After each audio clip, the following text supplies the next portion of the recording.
Olá, boa noite. Vamos começar então mais uma live hoje. Vamos falar de motivação. Você tem motivação no trabalho? Você tem motivação na sala de aula? Você é estudante? Se sente motivado? Muitas vezes com aquela disciplina que você pensa assim, puxa vida, por que eu estou estudando isso? Então a gente vai falar sobre como você pode melhorar toda essa sua visão a partir do momento que você passa a perceber o ambiente que você está, a partir do momento que você passa a ver aquilo que você gosta de fato para você melhorar um pouco essa motivação. E quem vai conversar isso com a gente é o Bruno. Só um minutinho aqui, gente, que eu tô tirando aqui o áudio do notebook para que não possa atravessar. Não tô entendendo por que tá dando esse áudio. Só um minutinho, por favor. Ah, tá. Pronto, agora nada de barulho mais para nos incomodar. Eu vou me apresentar novamente, Eliane Moreira, jornalista. Como eu tenho falado sempre, eu tenho feito essas lives nesse momento de quarentena para que a gente possa ter informações corretas, partindo sempre das fontes corretas para chegar até vocês destinos corretos, né? Então hoje nós vamos falar de motivação. Quem vai conversar com a gente é o Bruno Pereira Garcês. O Bruno, ele é mestre em Química, doutorando em Ciências pela USP e por 2 vezes ele já foi selecionado para a formação de professores e formadores em uma universidade na Finlândia. E ele estuda, entre outros temas, a questão da motivação para aprender e as metodologias de ensino com foco na aprendizagem centrada nos estudantes. É claro que ele vai falar muito mais sobre essa questão da motivação voltada para estudantes, para professores, mas a gente vai pegar carona aí na entrevista e perguntar também, e aí, como eu posso me motivar, por exemplo, no meu ambiente de trabalho? Que fatores podem interferir nessa motivação? E vocês também podem participar fazendo perguntas, contribuindo com esse nosso bate-papo aqui. Então, antes da gente conversar com o Bruno, né, que ainda não está aqui, eu vou, a exemplo do que eu faço em todas as lives, dar os números do coronavírus em Uberlândia. De acordo com os dados da Prefeitura Municipal, nós temos no município de Uberlândia 37 óbitos confirmados da Covid-19. Nós temos também casos suspeitos 3.447 e a nossa taxa de ocupação de leitos, né, tanto da rede privada como pública, já somam 93%. 93% da rede pública, aliás. Esse dado não inclui a rede privada, não. Esse boletim foi divulgado hoje, 3h30 da tarde. Olá, Bruno, você já está aí? Então, por favor, aceite o convite para participar aqui. Vai aparecer uma mensagem para você, para que eu possa te visualizar. E aí, a gente já começa o nosso bate-papo. Só você aceitar aí, Bruno. Vamos ver se eu consigo te chamar por aqui. Só um minutinho. Vamos ver, vamos ver.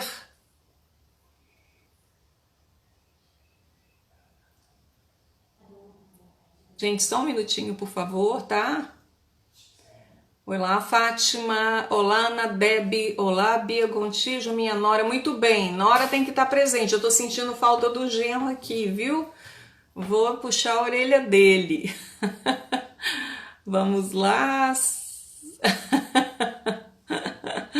Vamos ver se eu consigo, então, por aqui, né, pelo meu Instagram, convidar, então, o Bruno. Vamos lá.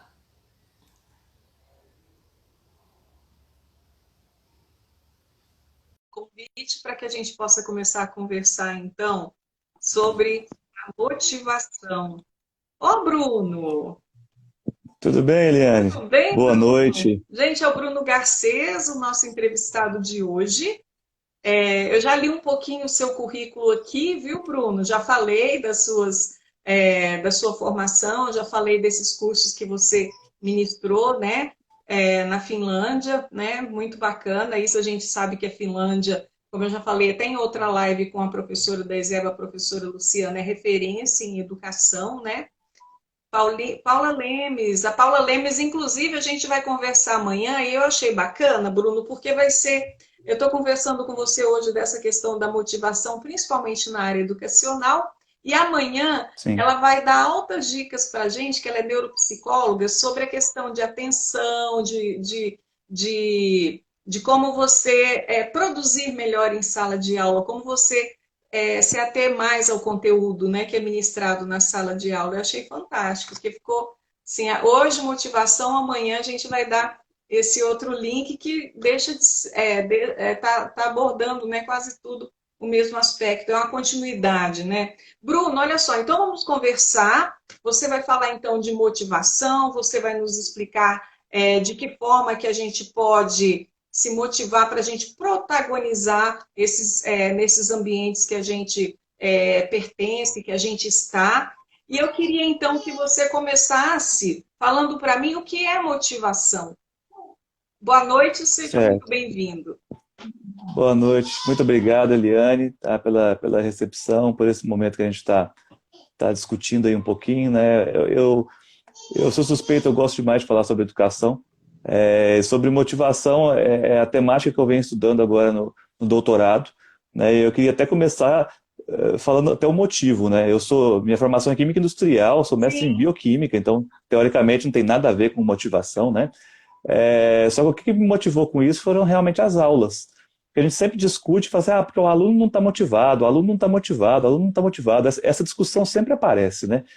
São comentários muito frequentes em sala de professores, em discussões em geral. Então eu também tinha essa imagem na minha cabeça, eu falei, não, já que eu falo tanto que o aluno não está motivado, deixa eu tentar entender o porquê. Então eu resolvi fazer o doutorado na área de motivação. Então essa foi a minha inquietação, né? Então, aí estudando bastante, até sinto dizer que a definição de motivação é muito variável, né? A definição clássica que a gente vê em dicionário, por exemplo, motivação é motivar para a ação. Então é qualquer coisa, qualquer aspecto que motiva para a ação. Em termos um pouco menos técnicos, vamos dizer assim, a motivação seria uma construção psicológica, emocional, vamos dizer assim, que nos leva a fazer ou a continuar fazendo determinadas ações, né? Por exemplo, o que mantém um estudante dentro de sala de aula? Então a gente tem vários fatores que podem manter um estudante dentro de sala de aula. Então quais são os fatores que motivam o estudante a estar dentro de sala de aula? E aí essas perguntas me fizeram buscar o que era motivação. Então, definições a gente vai encontrar aos montes, né? Cada autor cita uma definição diferente. Eu gosto muito de falar que a definição de motivação é muito interna, né? Acho que cada pessoa acaba tendo suas definições de motivação, né? Então a motivação ela vai ser algo individual, né? Mas que a gente tem que tomar bastante ter bastante atenção para auxiliar cada um a encontrar sua motivação, né? Então acho que é importante a gente pensar nisso. Você diria, então, já que essa motivação ela é interna, mas é claro que para eu me sentir motivado, para que eu possa protagonizar no ambiente a que eu pertenço, eu preciso ser respeitado naquele ambiente. Você não concorda Com com isso, certeza, Bruno? com E, certeza. e de que forma? Porque muitas vezes isso independe de mim, é óbvio, né? Muitas vezes Isso. depende por exemplo, o aluno está numa sala de aula, já que nós estamos falando aqui em educação, e como ele vai se sentir motivado se ele não é respeitado naquele ambiente da sala de aula? Principalmente se a gente for pensar isso lá atrás, né, na minha época. A hora que você ia perguntar alguma coisa, não, por favor, não atrapalhe meu raciocínio, o professor já colocava, né? Então, de que forma que eu Sim. posso protagonizar nesse ambiente, me protagonizar, me motivar, se eu não tenho esse respeito por parte dos meus pares? Certo. Até um ponto positivo é o seguinte: a gente ainda tem muitos professores que têm esse padrão ainda, que o professor é a autoridade em sala de aula e o aluno muitas vezes não tem nem direito à voz, né? Infelizmente. Mas mudou bastante, por exemplo, de 10, 15, 20 anos atrás para hoje. Então, hoje, eu acredito que o diálogo dentro de sala de aula, a gente fala mais em ambiente educacional, né? Principalmente dentro de sala de aula já está mais possível, vamos dizer assim. Esse diálogo é possível. E é frequente, também não é mais a minoria igual era antigamente, né? Então, eu acredito que como que um aluno, por exemplo, vai conseguir se sentir respeitado dentro de um ambiente? Esse respeito, acho que ele é construído desde o primeiro contato entre professores e alunos, né? E esse respeito, ele deve ser construído com base em alguns aspectos, né? A gente vai até falar mais para frente de algumas teorias, eu vou citar algumas, né? Não muito acadêmico, mas a autonomia, por exemplo, é uma necessidade que todos têm. Então, o professor tem que entender que o aluno tem autonomia. E o aluno também tem que entender que o professor tem a sua autonomia, né? Então, a gente conseguir entender que a autonomia de um indivíduo é igual às liberdades que a gente fala também, né? Os direitos, né? Meu direito acaba quando o do outro começa. Não é exatamente assim, mas a autonomia do professor e do aluno, elas têm que ser contempladas dentro da sala de aula, né? Ambas. Claro que essas autonomias têm limites, né? Por exemplo, eu não posso chegar na sala de aula de química, como minha área, e falar assim, não, professor, eu não quero aprender química, eu quero aprender só geografia, né? Então é um limite de autonomia, mas tudo isso acho que é construído desde o primeiro contato professor e aluno e através do diálogo, né? Não existe isso aí, tem até uma pesquisa de Harvard que gerou um livro chamado O Jeito Harvard de Ser Feliz, não sei se o pessoal conhece, que foi uma pesquisa que tentou encontrar as origens da felicidade. A gente pega felicidade, uma pessoa estar feliz tem que estar motivada também. O principal aspecto da felicidade, o único fator comum em todas as pessoas foi o vínculo, foi o relacionamento. Então, através do diálogo, através do vínculo, a gente pode construir essas relações com maior autonomia também, né? Sim.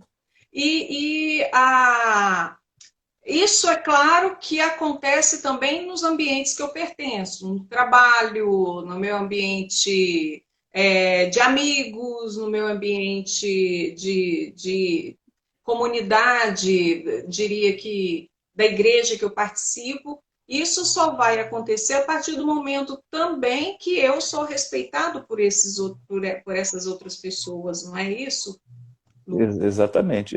Um ambiente, por exemplo, onde você é um funcionário e sofre assédio moral do seu chefe, é muito difícil você se manter motivado nesse ambiente, né? Então, acho que essa fala sobre motivação, ela dirige-se mais à pessoa que conduz os processos do que aquelas que, teoricamente, está participando de forma passiva, vamos dizer assim.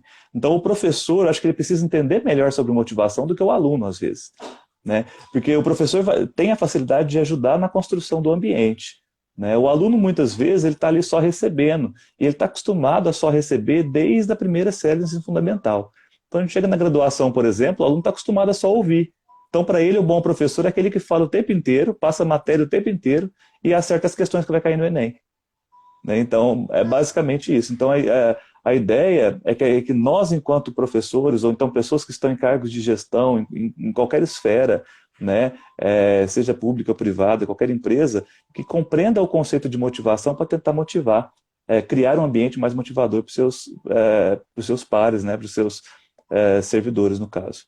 Então, o primeiro ponto, então, se a gente for escalar em pontos, o primeiro ponto para que haja motivação é que essa pessoa seja respeitada no ambiente que ele pertence. Vamos então ao Exato. outro ponto que eu acredito seja fundamental. Eu devo ter objetivos para que eu seja uma pessoa motivada? Com certeza. Aí a gente já entra mais na própria pessoa, né? É, Toda vez que a gente vai entrar em algum ambiente, seja um ambiente de trabalho, um ambiente de prática de esportes, por exemplo, a gente costuma ir com algum objetivo, né? Esse objetivo a gente pode, vamos dizer que ele vai acabar norteando a nossa motivação, né? Se o meu objetivo acaba, se ele é 100% cumprido, a chance de eu desmotivar, por exemplo, é muito grande, né? Então a ideia é que esses objetivos eles sejam tangíveis, possíveis de ser atingidos, né? Gradativos, né? E com uma dificuldade, vamos dizer assim, que vai se somando conforme esses objetivos vão chegando. Porque a motivação, na verdade, ela é um processo. A gente não vai chegar a um fim, eu sou motivado, né? É um estado. Então, como é um estado, eu sempre tenho que ter objetivos para conseguir estar motivado para alcançá-los, né? Motivar para a ação mesmo. Então, um exemplo muito claro disso são jogos, né? Jogos de celular, né? Candy Crush, entre outros joguinhos de celular aí, computador. Quando começa a ficar fácil demais, você para de jogar, né? Então, por quê? Porque você não tem mais desafio, você não tem mais objetivo. Então você para de jogar. É a mesma coisa quando a gente fala, zera um jogo aí, por exemplo. Você acabou o jogo, você passou todas as fases, então você não vai jogar mais, né? Então a ideia é que a gente sempre tenha objetivos e que esses objetivos sejam com, vamos dizer assim, com dificuldades progressivas de se alcançar, né? Eu não vou dizer aquelas frases que você pode ser o que você quiser, né? Por exemplo, nós temos aqui, vamos supor que a gente tem 50 pessoas conversando nesse momento, os 50 querem ser presidentes do Brasil.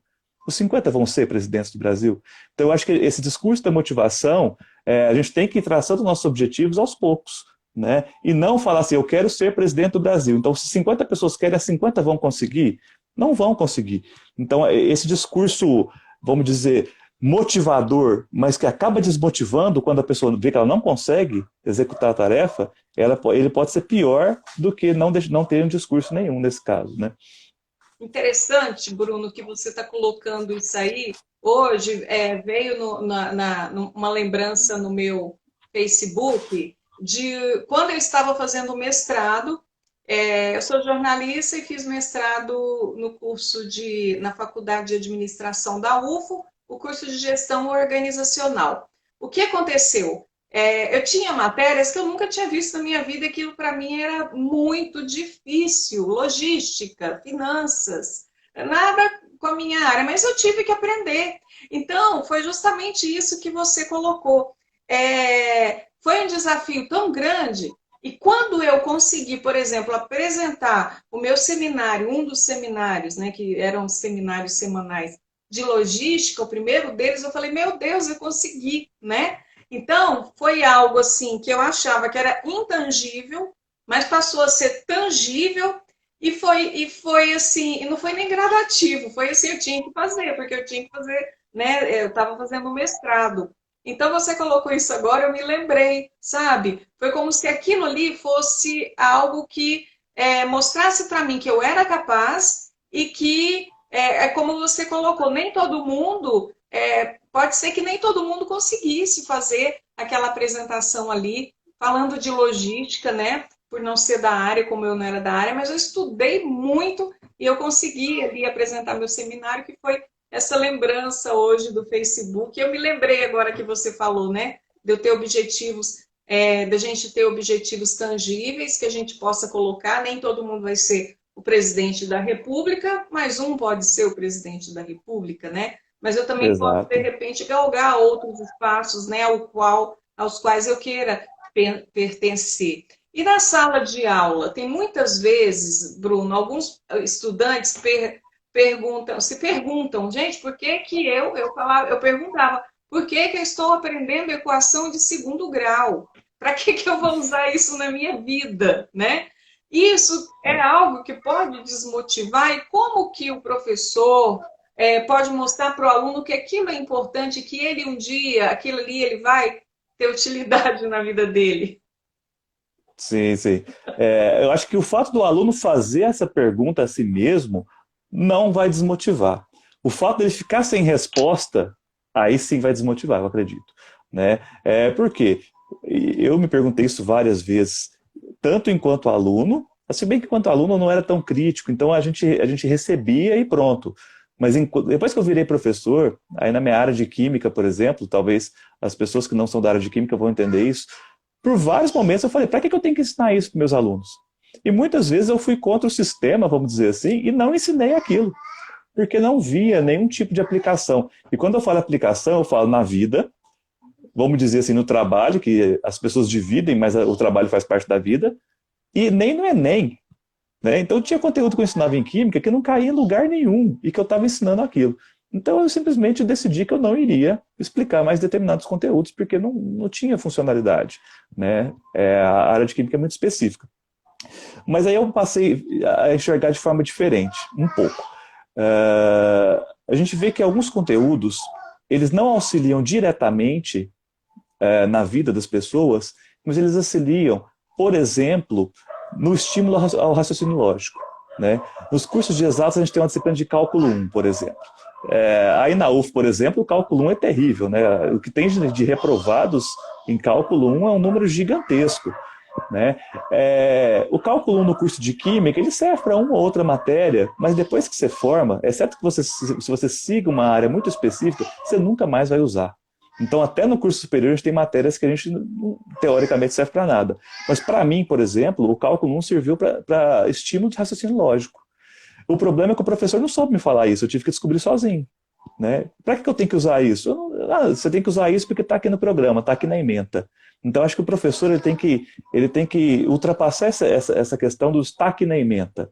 Né? O professor tem que ser crítico o suficiente para mostrar para o aluno para que serve aquilo, mesmo que a utilidade daquilo seja apenas pré-requisito para o próximo conteúdo, mas que auxilie realmente, né? Que mostre para o aluno para que ele vai usar aquilo. Nem que seja, que nem eu falei, para o estímulo de raciocínio lógico, por exemplo. Né? Então, o fato do aluno se perguntar para que serve isso, eu acho que não é o desestimulante. Se ele perguntar e não tiver resposta, aí sim. Aí ele vai escutar ou então uma resposta incoerente, né? Até porque a gente conversa bastante sobre o jovem de ontem, o jovem de hoje, por exemplo. Antigamente a gente escutava e falava assim, senhor. Hoje, a gente não fala assim, senhor, mas a gente não fala assim, senhor, não é não é por questão de indisciplina, mas sim por questão de criticidade. As pessoas muitas vezes estão mais críticas. Né? Então, antigamente eu falava assim, ó, filho, pega essa cadeira aqui e coloca naquele lugar ali. Ele simplesmente pegava e colocava. Hoje em dia ele quer saber por que ele tem que pegar essa cadeira e colocar naquele lugar. Né? Então, eu acho que esse aumento no pensamento crítico, de certa forma, ele acaba trazendo essas questões, né, que o professor precisa saber explicar melhor essas questões em sala de aula. Né? Por que ele está vendo aquele determinado conteúdo. Né? E principalmente outras coisas. Né? Aí, desculpa entrar muito em outros aspectos, mas muitas vezes a gente segue tanto o nosso conteúdo que a gente esquece de desenvolver outras competências. Né? Então, por exemplo, o aluno está ali, ele sabe tudo da minha matéria, ele sabe química de cabo a rabo, mas ele não tem iniciativa para chegar numa entrevista de emprego, por exemplo, e se expor, se apresentar. Então, será que a universidade é somente para formar técnicos, vamos dizer assim, que tenham conhecimento específico? Então, é aí que a gente chega no desenvolvimento de outras questões dentro da sala de aula que são muito importantes também, né? Mas aí foge um pouco da motivação, acho que vou fugir demais do tema aqui. Mas tá tudo envolvendo aí, viu, Bruno? Olha só, a Roberta Janine fez uma pergunta, mas eu vou deixar para você responder depois, até porque eu sei que mais para frente a gente vai falar sobre isso. Ela perguntou se a motivação ela vem de dentro. Aí daqui a pouquinho você vai falar sobre isso. Porque primeiro eu quero Sim. que você fale, eu quero que você justifique. Olha só, você falou há pouco que diversos autores definem a motivação de várias formas, né? E na psicologia, existem várias linhas também que explicam o que é motivação? Sim, sim, existem várias linhas. Inclusive, quando eu fui começar o doutorado, a minha orientadora já seguia uma linha, determinada uma teoria, mas eu precisava conhecer as outras, né? Eu cheguei a ficar até perdido com tantas teorias motivacionais que a gente encontrou, né, nessa pesquisa, né? Passa desde teorias freudianas que diz que a motivação é inconsciente, que a gente não consegue controlar a nossa motivação, de certas formas. Temos a teoria, por exemplo, a teoria de metas. Essa teoria de metas é interessante, acho que se aplica bastante aos alunos, e até essa questão sua que você citou do mestrado, a teoria de metas poderia ajudar a explicar. A teoria de metas fala que a gente tem dois tipos de metas, a meta-realização e a meta-aprendizagem. A meta-aprendizagem está muito voltada para o eu. Eu quero aprender isso, então eu tenho determinadas metas. Né? A meta-realização é a meta, vamos dizer assim, para não passar vergonha, a meta pensando no outro. Eu preciso apresentar esse seminário de logística. Eu preciso sair bem nesse seminário de logística. Você quer aprender logística? Não, não quero, mas eu preciso sair bem nesse seminário, por exemplo.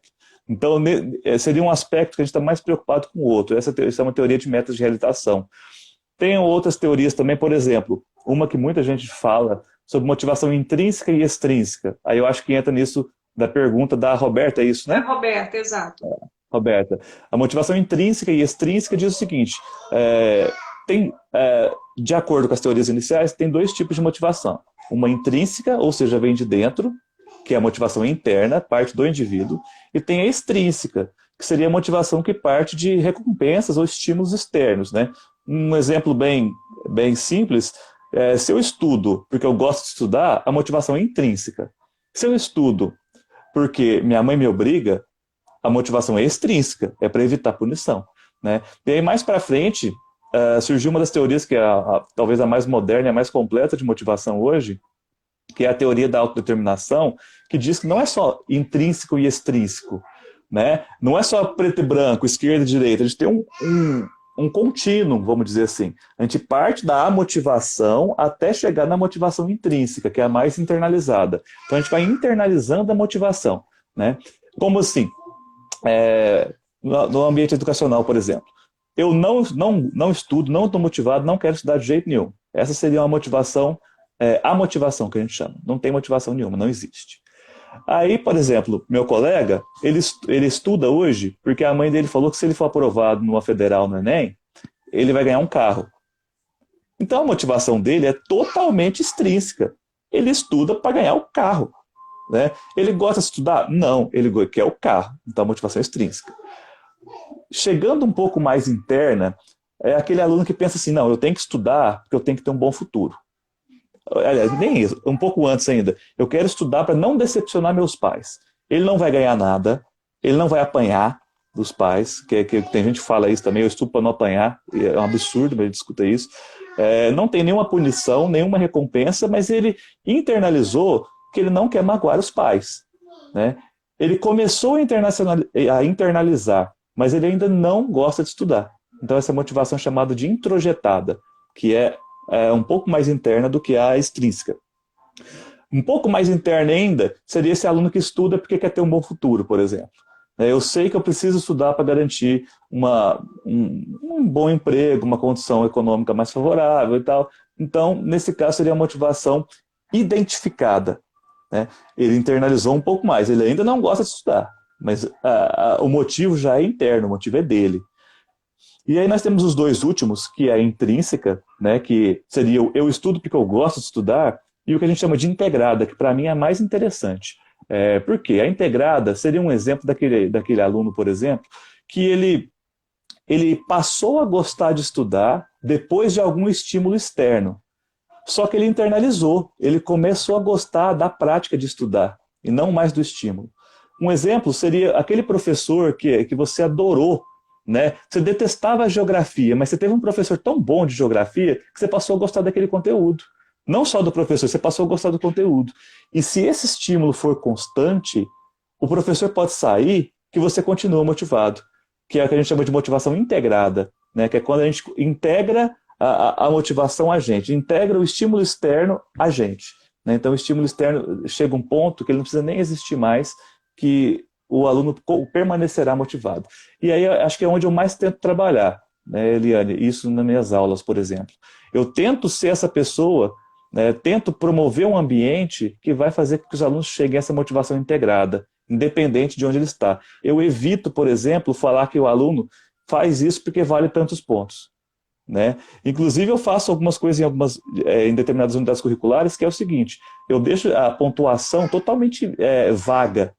Né? Vocês têm tantos pontos de atividades em sala, tantos pontos em participação, tantos pontos de trabalhos. Mas qual participação, qual trabalho, qual atividade? Não, a gente vai definindo conforme vai andando o semestre. Né? Porque a gente tem que pontuar, então... E o que eu percebo? Os alunos, eles chegam a um ponto que eles começam a trabalhar, eles não estão nem preocupados com o ponto mais. Eles estão trabalhando porque eles passaram a gostar daquela ação. Né? Demora um tempo, é claro, é um processo, mas a gente tenta chegar nesse ponto. Então essa seria a base da teoria da autodeterminação, que também fala que para a gente estar plenamente motivado, a gente tem que satisfazer 3 necessidades psicológicas básicas. A autonomia eu já falei aqui, o vínculo eu também citei, e a terceira é a competência. Eu tenho que sentir que eu dou conta de fazer aquilo. Né? Se eu estou tentando fazer a mesma coisa sempre, eu nunca consigo, meu senso de competência vai lá embaixo. Né? O exemplo do cálculo 1 que eu citei, aquele aluno que reprova 1, 2, 3 vezes em cálculo, ele vai evadir, ele vai sair da faculdade. Né? Por quê? Nem é porque a faculdade vai jubilar aquele que reprovou 3, 4 vezes, é porque chega um ponto que ele não se sente competente. Né? Então a motivação vai lá embaixo. Tá? Então, basicamente, essas são as principais teorias. É claro, tem umas 15 ou 20 teorias motivacionais, a gente poderia discutir, mas essas são as principais, Eliane. Interessante. Olha só, o João Vitor fez uma pergunta aqui que eu acho, inclusive, até muito pertinente. Como manter a motivação quando você estuda para concurso público e o conteúdo de estudo parece ter virado uma rotina? Então, esse é um aspecto bem complexo, porque o estudo para o concurso público, pelo menos a maioria das pessoas que eu já vi nessa rotina, eles seguem uma rotina muito bem, vamos dizer assim, padronizada, né? Fazendo as mesmas coisas todos os dias, né? E o objetivo, ele parece distante. Como assim? No concurso público, diferente dentro da sala de aula, né?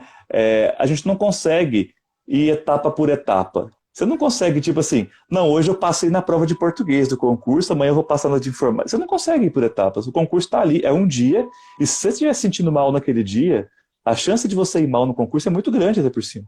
Né? Então, é muito complicado a gente pensar nisso. Existem algumas técnicas de estudo, né? Algumas rotinas de estudo. Por exemplo, você estuda 50 minutos para 5, estuda 50 para 5. Isso aí, para algumas pessoas que conseguem se condicionar melhor, pode ser interessante. O que eu acho interessante, eu particularmente não usei técnicas para estudo para concurso público na época, a gente conseguir variar os conteúdos ao invés de ficar focado em um só. Né? Todo concurso público não cai um conteúdo só. Então, quanto mais a gente variar e você perceber que você tem autonomia sobre essa variação, melhor é. Né? Outra coisa interessante, e aí depende muito do estilo de aprendizagem de cada pessoa, é o estudo coletivo. Né? E o estudo coletivo não precisa ser aquele estudo que a gente junta um grupo e estuda todos juntos. O estudo coletivo pode ser que vocês estudam certa parte, depois chegam e apenas discutem, por exemplo. Né? A parte do estudo, porque tem gente que não consegue estudar coletivamente, né? Juntar todo mundo na biblioteca, por exemplo, e estudar. Ainda mais agora em tempos de coronavírus, né? Em tempos de pandemia. Mas tem pessoas. Aí você estuda a parte teórica, vamos dizer assim, e depois você socializa. Tá? Muitas pessoas, eu tinha uma amiga da faculdade que fazia muito isso. Eu sempre fui aquela pessoa que gostava de prestar atenção na aula, ao invés de estudar em casa para as provas. Eu sempre gostei de prestar atenção na aula. E eu tinha uma amiga que ela estudava 3, 4, 5 dias antes da prova, todos os dias, e chegava no dia da prova, ela gostava de me explicar a matéria. Esse era o método de estudo dela. Explicar a matéria para alguém para ver se ela está sabendo o conteúdo. Inclusive, tinha vez que, meia hora antes da prova, ela praticamente me dava aula de tudo aquilo que eu não tinha aprendido na véspera da prova, por exemplo. E era o método que ela usava para aprender. Né? Eu, particularmente, não gosto. Então, é muito individual essa questão do concurso público, é muito difícil. Tá? O que eu aconselho? Pegar rotinas estabelecidas para quem consegue seguir rotina e para quem não consegue, variar aqueles conteúdos que está estudando. Né? Como assim variar? Eu começo aqui com português, mas eu não vou ficar 2 horas estudando português. Eu estudo meia hora de português, meia hora de legislação, meia hora daquilo, meia hora... Na minha concepção, tá? E aí aspectos motivacionais são os mais diversos, né? Então depende muito de qual teoria a gente vai utilizar, mas eu acho que pode ser mais positivo do que ficar o tempo inteiro focado em uma coisa só. Tá? A gente tem que ter descanso. E aí, já saindo da motivação, entrando também nas teorias de aprendizagem. Né? Quando a gente está estudando cognitivismo, por exemplo, a gente vê que não adianta ficar mais do que 50 minutos, 1 hora focado na mesma questão, que você não vai avançar e construir a aprendizagem de forma significativa. Né? Queria mandar um abraço aqui, professor, para a Patrícia Campos, que é do IFTM, para a Marcela também. A Marcela, inclusive, colocou aqui, professor, a Patrícia, manda esse material para a gente. Aí eu não. Patrícia, qual Com material? certeza. Manda isso para a gente ler, professor. Deve ser esse material que o senhor coloca dessas diversas posições, né? Dessas linhas diferentes que tem, que falam sobre motivação, né? Sim. Professor, Não, posso mandar. Abraço a Patrícia também aí. Patrícia estava no nosso campus até o início desse ano, se não me engano, está na reitoria agora, contribuindo bastante aí com a parte pedagógica da instituição. sim. O senhor fica em que campus? Campus Uberaba, é o da Fazenda aqui. Tá. Olha só, professor, na sua apresentação que o senhor mandou para eu estudar, né, que toda entrevista eu tenho que estudar, porque cada entrevista é um assunto diferente, né, professor? Você mandou, eu achei Sim. fantástico, assim, não sei se é porque diz respeito à área de comunicação, uma pirâmide de Maslow, que aponta as Isso, necessidades e as mídias que cada uma complementa, as mídias que complementam essas necessidades. Eu queria que você falasse um pouquinho exato, disso para a gente aqui, porque eu achei tão interessante. claro. Inclusive, E eu era aqueles. salvei a foto, professor, mas eu não sei colocar aqui, porque senão eu colocaria aqui para as pessoas verem. Eu salvei a foto no Sim, celular mas eu não estou vendo aqui onde que eu posso jogar para o senhor ir falando, senão eu colocaria. Mas vamos falar, Não, tranquilo, sem problema. é uma pirâmide, Sim, né? deixa eu só ver se eu consigo. Acho que talvez eu consiga até abrir aqui. Não sei se Ah, vai ficar bom para o pessoal ver. ah. Mas vamos ver se a gente consegue, né? Eu tenho que aprender ainda como que eu coloco a imagem na hora que eu estou fazendo a live, porque É, eu salvei a pirâmide e a pirâmide ela tem, ela vai colocando essa questão da motivação e ao lado a mídia que pode facilitar para que você atinja essa não, pirâmide, né, professor? não. É, fica muito ruim. É. Eu também, Instagram, na verdade, eu não uso, viu, Eliane? Tá Ah, sendo a segunda vez que eu faço uma live via Instagram. Eu parei no Facebook. Eu trabalho com tecnologias, mas eu não avancei ainda nas mídias. É, sobre essa pirâmide, chama hierarquia das necessidades de Maslow. O pessoal da administração mesmo, que até fala bastante dela, hum, que diz o seguinte: para a gente estar motivado, a gente tem que subir nos degraus dessa pirâmide, né? Satisfazendo nossas necessidades. O primeiro nível seria necessidades fisiológicas, né? Comida, bebida, sono, né? O segundo nível é necessidade de segurança. Aí a gente vai segurança tanto segurança ter uma casa, por exemplo, né? Segurança financeira também. Um terceiro nível seria um nível de relacionamentos, uma segurança, um vínculo mesmo, tá? O quarto nível seria autoestima, né? Aquela necessidade de autoestima que a gente tem, né? Seja por qualquer fator, né? Pode ser autoestima porque eu consegui resolver alguns exercícios, pode ser autoestima porque eu me olho no espelho e me sinto bem, né? Então pode ser vários fatores essa autoestima aí. E por último, a autorrealização, né? Que seria, vamos dizer assim, o nível máximo da motivação, né? De acordo com essa teoria. A autorrealização seria assim: eu cheguei onde eu queria. Eu sou o presidente do Brasil, por exemplo, naquele exemplo que a gente citou mais cedo um pouquinho. Então, essas necessidades, elas devem ser satisfeitas aos poucos, né, para a gente conseguir se sentir motivado. E hoje em dia, em tempos de redes sociais, de aplicativos, de mídias, criaram essa pirâmide voltada para as mídias que a gente tem atualmente. Né? Só que foi só uma analogia, né? Não é que exatamente é assim, mas dá para a gente fazer analogia. Por exemplo, necessidade fisiológica, o básico. O que é o básico que a gente precisa para estar, por exemplo, conectado hoje em dia? Bateria e Wi-Fi.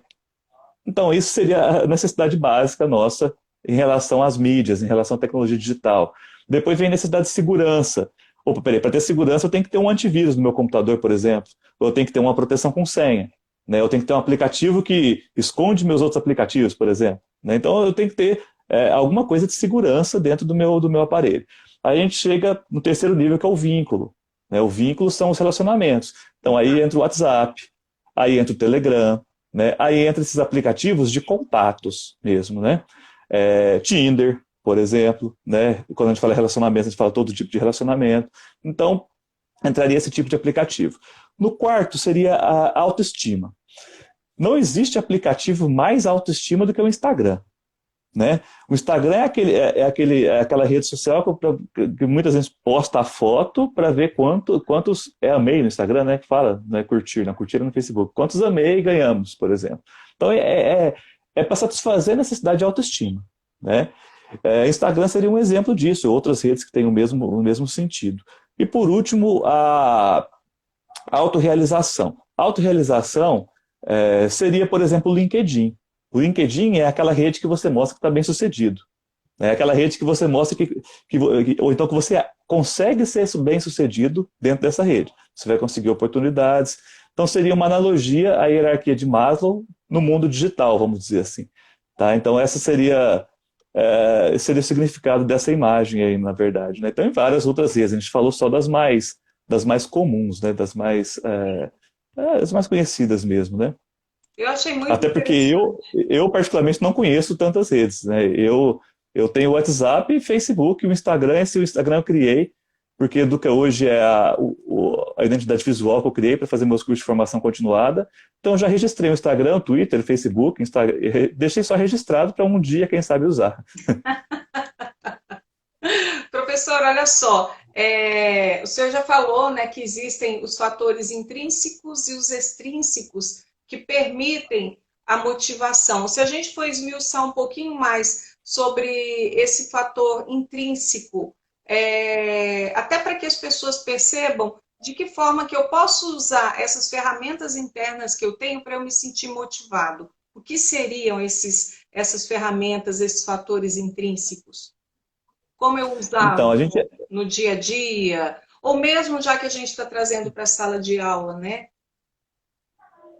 esses fatores intrínsecos, assim, o que os autores falam, por exemplo, é que não há uma explicação nítida de onde eles vêm, né? É aquela coisa, muitas vezes a gente olha para determinado local, a gente simplesmente acha aquilo lindo, maravilhoso, mas você não sabe nem por que que você achou aquilo lindo, você não sabe descrever. Ou então quando você faz alguma ação, que essa ação, é, por fazer essa ação, você se sente bem, né? Tem gente, por exemplo, que gosta do ritual de coar um café e sentir o cheirinho do café, mas ele não sabe por que que ele gosta daquilo, né? Talvez remete a alguma lembrança de infância, né? Então, o intrínseco é muito difícil a gente identificar de onde vem essa motivação intrínseca, tá? Mas uma coisa é certa, e isso aí vários trabalhos já mostraram, tá? Isso aí eu falo, até brinco que quando eu faço palestra sobre motivação, que não é uma palestra motivacional, é uma palestra sobre motivação, né? Uhum. Porque o que eu tenho hoje vamos dizer assim, aparato técnico misturado com a minha experiência, vamos dizer, né? Então, já é totalmente provado que a motivação intrínseca ela é estimulada, ela é valorizada, ela é potencializada quando a gente satisfaz aquelas necessidades psicológicas básicas que eu citei, de autonomia, vínculo e competência. E até uma questão interessante, eu faço doutorado sobre motivação. Estudando motivação, eu percebi que eu não estava motivado para o doutorado. E aí? Essa foi, isso foi uma questão assim, incrível. Inclusive, comentei com a minha orientadora, falei que eu ia escrever depois um livro sobre como estudar motivação e não estar motivado para estudar motivação. Brinquei com ela nesse sentido. Porque e aí eu fui tentar estudar as teorias, por que eu não me sentia bem com o doutorado, né? E aí a conclusão que eu cheguei foi a questão do vínculo, né? No meu mestrado, por exemplo, e na minha graduação, fiz iniciação científica, a graduação inteira, eu dormia no laboratório de pesquisa. Várias vezes eu dormi na UFO. Eu e meus colegas, por exemplo, a gente passava a madrugada fazendo experimento, às vezes, né? Porque tinha que rodar 12 horas, de 6 em 6 horas fazer análise, de hora em hora fazer análise. Então, meu vínculo com o grupo de pesquisa era muito grande. Agora eu faço um doutorado praticamente à distância. Eu só fui para São Carlos fazer as disciplinas. A minha coleta de dados foi aqui em Uberaba, né? Então, eu não tinha vínculo nenhum com o meu grupo de pesquisa. E eu não consigo manter vínculos virtuais. Facebook, Instagram, WhatsApp, eu tenho muita dificuldade para isso. Então, eu precisava daquele vínculo pessoal que eu não tinha. Então, eu percebi que o que me desmotivava mais era o fato de não ter esse vínculo com o grupo de pesquisa, por exemplo, né? Acabou que essa minha motivação passou a começou a externalizar. Eu não estava fazendo doutorado porque eu queria fazer doutorado. Eu comecei a fazer doutorado, né, com esse objetivo de entender a motivação. Eu cheguei num ponto que o meu motivo estava sendo outro. Meu motivo não estava sendo o doutorado em si, né? Estava sendo entender melhor para saber como eu posso ajudar, né, dentro da minha prática profissional. Então, para o doutorado mesmo, para o título, para os 4 anos de pesquisa, para a defesa e etc, etc, eu praticamente não estava nem um pouco motivado. Então era totalmente externo. Então eu percebi isso. Pelo fato de não satisfazer essas necessidades, eu não me sentia motivado para o doutorado, né? Agora, eu só não defendi, era para eu ter defendido agora em abril, né? Tudo pronto, tese pronta, tudo pronto. Eu só não defendi ainda por causa dessa questão da pandemia, eu queria defender presencialmente. Mas aí pelo menos a defesa eu queria presencial, sabe? Mas aí eu cheguei à conclusão que não vai ser possível, senão eu vou atrasar demais, eu não quero esperar, agora mês que vem eu devo fazer essa defesa dessa tese agora. Agora, Outra coisa que eu acho que desmotiva muito. Por que a gente fala defesa de tese, defesa de dissertação, defesa de TCC?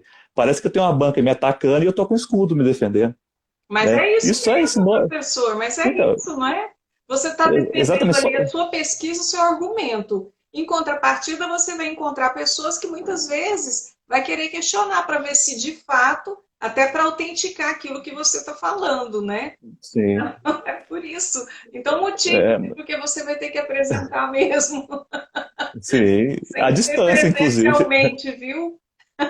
Exatamente. Professor, olha só, o senhor então se motivou, descobrindo, né, o que estava desmotivando para o seu doutorado. Mas o aluno lá na sala de aula, que não sabe sequer o que é a motivação, que não sabe sequer se ele tem o direito de entender por que ele não está motivado, porque as coisas vêm, né, de cima para baixo, na maioria das vezes que a gente sabe disso. E aí?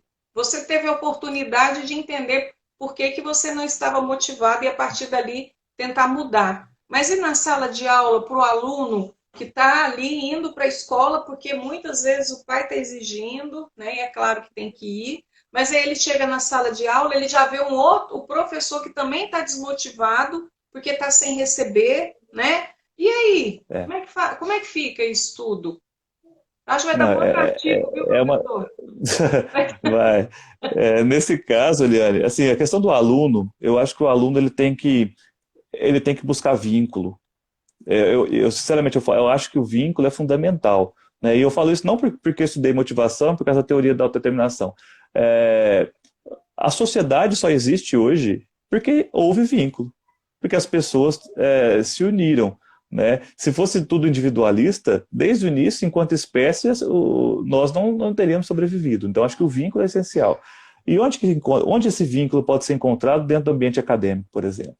É um professor, é um coordenador de curso, é uma pedagoga, um psicólogo. Então, a gente vai encontrando esse vínculo nas pessoas. E pode ser, inclusive, um veterano, um colega de turma, né? Uma pessoa que trabalha na limpeza do campus. Então, esse vínculo pode estar em diversos locais diferentes. Então, eu acho que uma das coisas que pode ajudar esse aluno em sala de aula é encontrar os vínculos, né? Eu acredito que os vínculos são muito importantes dentro do meio acadêmico e vão auxiliar bastante nessa caminhada que eles vão ter.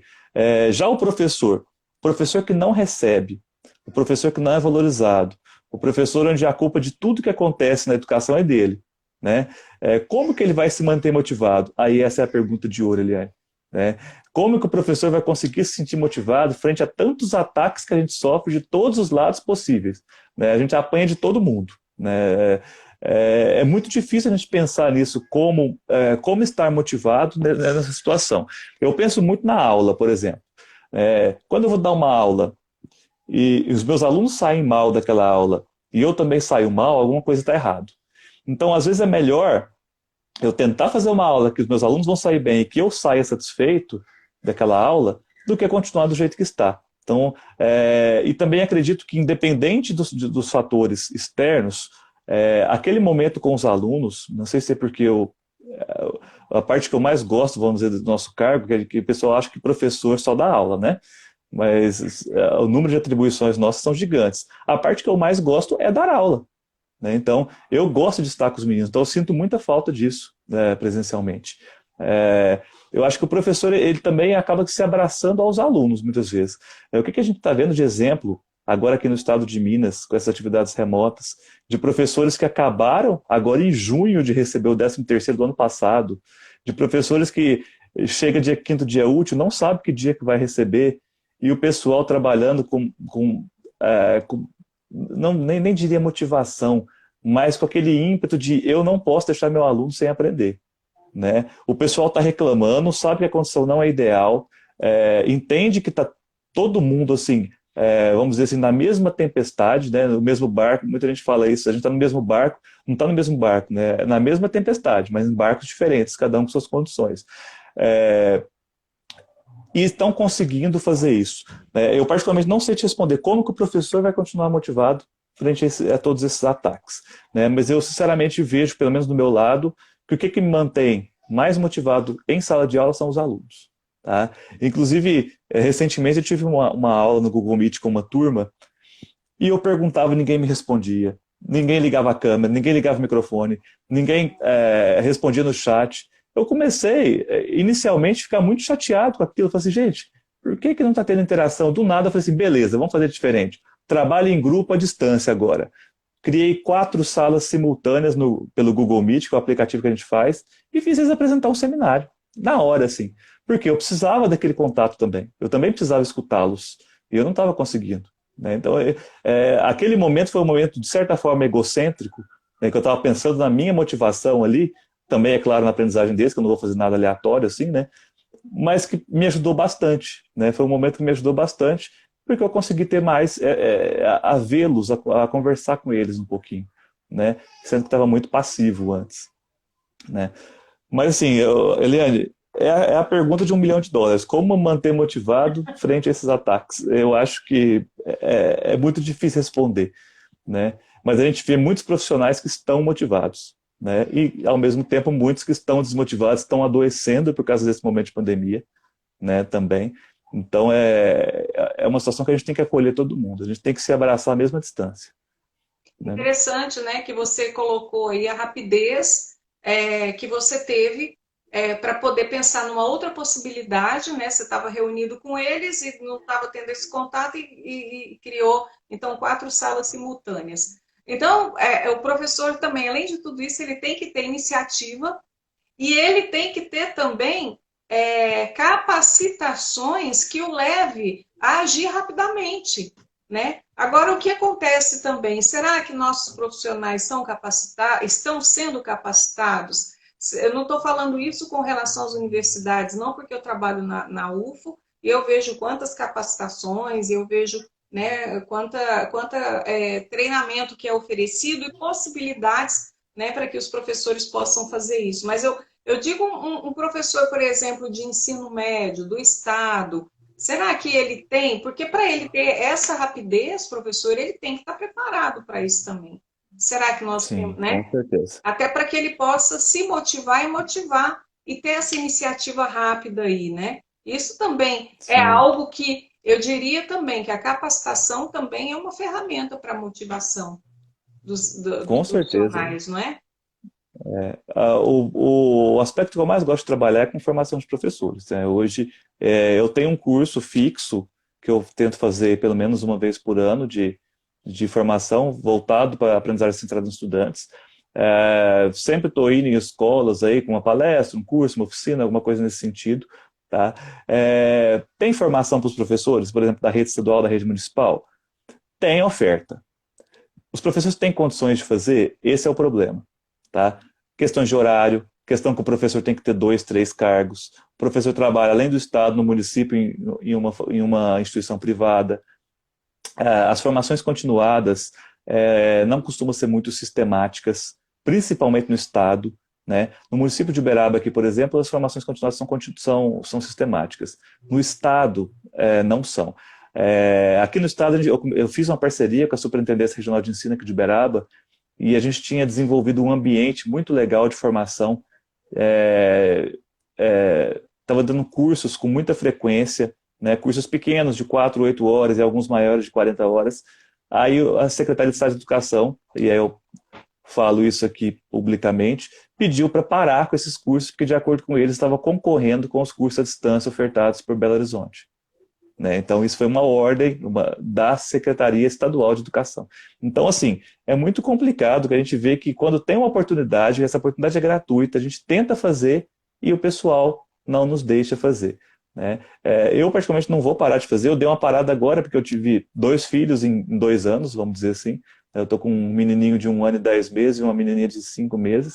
Então eu parei um pouco para conseguir me organizar. Mas a ideia é continuar os cursos, né? Inclusive eu vi que a Patrícia perguntou quanto que a gente vai ter.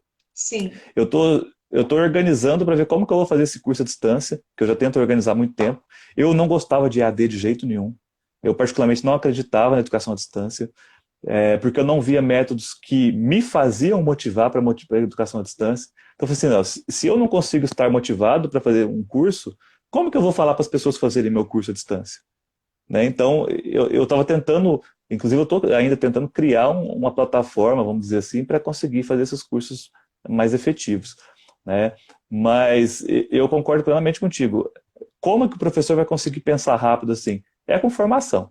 Né? E essa formação vai vir como? Vai vir dos estados, talvez, vai vir do município, talvez, mas enquanto universidade, a gente tem que promover. Seja a UFO, seja o IFTM, seja o UFTM, a gente tem que promover formação continuada para professores. Né? É a forma da gente trabalhar a parte da extensão. Né? Para essa indissociabilidade que a gente fala entre ensino, pesquisa e extensão, tem que estar nítido isso. E a formação de professores seria um caminho muito interessante. E a gente continua fazendo isso, né? Por exemplo, a gente está organizando agora no campus um ciclo de seminários em ensino de química, para tratar só somente questões relacionadas ao ensino de química mesmo. Em vez de fazer fechado para o campus, a gente fez aberto. O primeiro a gente teve 160 inscritos no primeiro ciclo. Nesse segundo a gente está com 310 inscritos já do Brasil todo, todos os estados do país, pessoas se inscrevendo. Então a gente tem que oportunizar isso. E eu acho que esse veio um lado, a gente não pode dizer positivo, mas uma oportunidade que apareceu com essa pandemia, que foi o rompimento, vamos dizer assim, parcial dessas barreiras, né, dessas barreiras físicas. Então a gente está conseguindo conversar, né, com pessoas de vários locais diferentes, né, e o pessoal está se comunicando bem. O problema maior que a gente está tendo é a dificuldade de acesso, que a internet ainda não é democratizada no nosso país, né, infelizmente. A Valquíria, minha prima, ela está acompanhando a live e ela também é pedagoga, ela está elogiando o tema. É muito bom, realmente, para quem principalmente é da área de educação, né, professor? É um desafio, né? Cada vez mais motivar o professor, motivar o aluno, tendo em vista essa conjuntura que a gente vive, né, da questão da educação, né, de falta de recursos, de falta de, muitas vezes, pagamento, né? É bem complicado. Sim. Professor, então, nosso tempo está assim acabando. Eu queria então encerrar com o senhor fazendo uma breve sinopse assim, do que a gente falou aqui, dessa questão das necessidades essenciais que a gente tem que ter para ter essa questão da motivação, que é a autonomia, que é o respeito do outro, que é a questão da competência. E se eu não estou motivado, eu tentar perceber um vínculo, né, para que eu me sinta melhor naquele ambiente que eu estou inserido. Então, para a gente fechar, um recado, como motivar, então, o profissional de educação, o estudante? Essa é a pergunta que vale US$ 1 milhão. Vamos lá.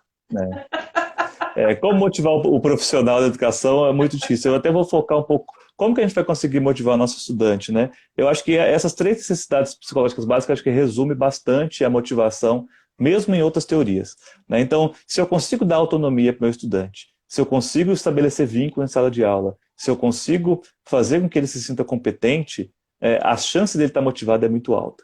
Então, acho que o principal é isso, eu conseguir construir um ambiente onde as pessoas se sentem autônomas, as pessoas se sentem pertencentes àquele ambiente e as pessoas se sentem competentes. Acho que é o principal, né? Acho que resume bastante. E o que eu falo? Eu falo muito isso nas minhas formações, mas se aplica ao contexto atual também.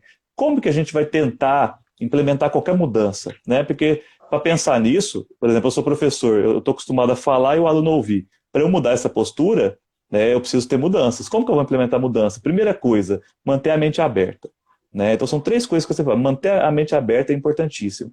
Segundo, dar um passo de cada vez. Às vezes você tentar quebrar um paradigma e começar a atuar de outra forma é muito difícil. Então dá um passo de cada vez que talvez seja mais fácil. E por último, nunca desistir. Né? Que nem eu falei, não tem dessa de você pode ser o que você quiser. Eu não acredito nisso. Né? Você pode ter objetivos e ir seguindo esses objetivos até onde você quiser. Né? Mas a questão de desistir, isso aí sim cabe a nós. Né? Você pode ser o que você quiser, muitas vezes cabe a questões externas. Já o desistir, o persistir naquele objetivo, aí cabe um pouco mais a nós. Então, acho que nunca desistir também acho que é uma visão interessante. Então, manter a mente aberta, dar um passo de cada vez e nunca desistir. Tá? Para tentar motivar as pessoas, primeiro tentar sempre ver se essas pessoas, se você está promovendo, deixando que essas pessoas sejam autônomas, que elas estão sendo pertencentes e que elas estão sendo competentes ao seu redor. Né? Acho muito importante pensar nisso, né? Independente do contexto que a gente está. Certinho, Eliane? Certinho, foi ótimo, professor, adorei conhecer.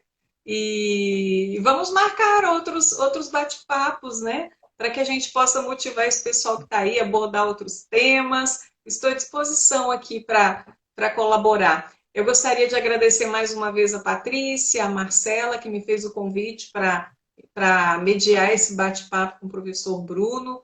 Eu não o conhecia, foi um prazer conhecê-lo. E fico aqui à disposição, como já disse, para a gente dialogar mais vezes. Muito obrigada, professor, e muito obrigada a vocês que nos acompanharam aqui por meio dessa live. Vamos conversando sim, vamos marcar outros momentos. Eliane, muito obrigado, viu? Muito obrigado a todos. Esse Insta Educa Hoje aí é meu, eu entro com pouca frequência, mas quem quiser, tiver interesse em falar qualquer coisa, acho que se mandar um direct eu vou conseguir responder. Eu já